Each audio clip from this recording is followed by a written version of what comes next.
আসসালামু আলাইকুম। আমি পাভেল। আপনারা আমাকে হয়তো অনেকেই নামে চেনে। আজকে আমি একটা খুবই অদ্ভুত এবং অদ্ভুত সুন্দর একটা টপিকস নিয়ে কথা বলবো।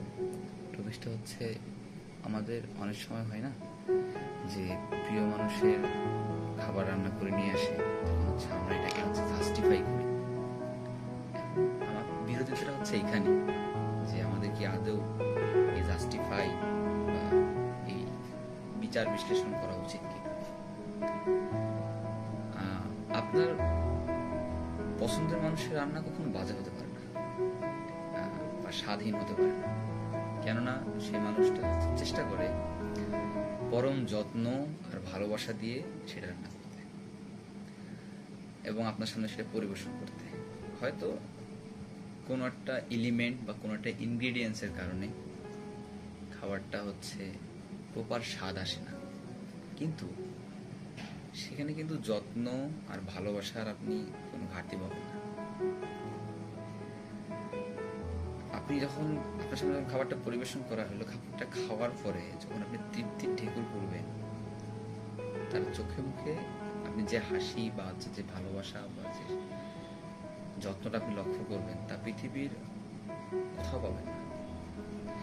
আপনার টাকা থাকলে আপনি 5 তারকা হোটেলে গিয়ে বড় বড় শেফের হাতের রান্না করা স্বাদ যুক্ত খাবার খেতে পাবেন, কিন্তু সেখানে আপনি এই যত্ন আর ভালোবাসা খুঁজে পাবেন না।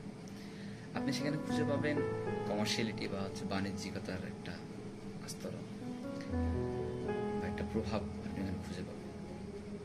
এখন কথা ওই বাণিজ্যিকতা তো আপনার প্রিয় মানুষ আপনার জন্য করতে আসেনি বা করেনি।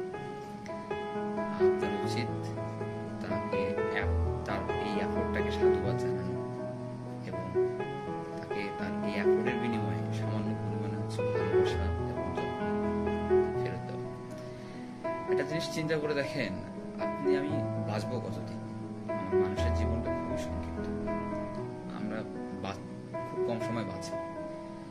এখন এই ক্ষুদ্র জীবনে আপনি যদি আপনার প্রিয়তমার স্বাদহীন খাবার খান, তাহলে খুব বড় একটা ক্ষতি হবে না।